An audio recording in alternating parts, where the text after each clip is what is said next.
जलसंचय हे केवळ एक धोरण नसून ती सामाजिक निष्ठा आणि पुण्यकर्म असल्याचं सुरत इथल्या जलसंचय लोकसहभाग उपक्रमाचा शुभारंभ करताना पंतप्रधानांचं प्रतिपादन। राज्यामध्ये 1,20,000 कोटी रुपये गुंतवणुकीच्या प्रकल्पांना मुख्यमंत्र्यांची मंजुरी। तळोजा इथं सेमीकंडक्टर तर चाकण इथं फॉक्सवॅगन आणि ऑरिक सिटीमध्ये टोयोटा किर्लोस्कर प्रकल्प राहणार उभा। 2024-25 या आर्थिक वर्षाच्या पहिल्या तिमाहीमध्ये देशातल्या एकूण गुंतवणुकीच्या सुमारे 52.5% परदेशी गुंतवणूक एकट्या महाराष्ट्रामध्ये, देवेंद्र फडणवीस यांनी दिली माहिती। व्यावसायिक अभ्यासक्रमाच्या प्रवेशासाठी ओबीसी जात वैधता प्रमाणपत्र सादर करण्यासाठी विद्यार्थ्यांना 6 महिन्यांची मुदत, उच्च आणि तंत्रशिक्षण मंत्री चंद्रकांत पाटील यांनी दिली माहिती।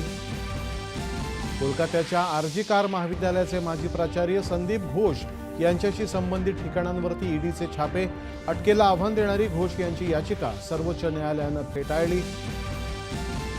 कुस्तीपटू विनेश फोगाट आणि बजरंग पुनिया यांचा काँग्रेसमध्ये प्रवेश, पक्ष कार्यातून महिलांसाठीचा लढा सुरू ठेवण्याचं विनेशने केलं जाहीर।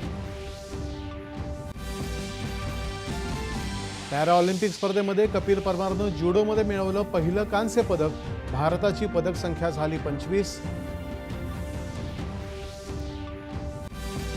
आणि फुटबॉलपटू क्रिस्टियानो रोनाल्डोनं 900वा गोल करत घडवला इतिहास, अशी कामगिरी करणारा तो जगातला ठरला पहिला फुटबॉलपटू।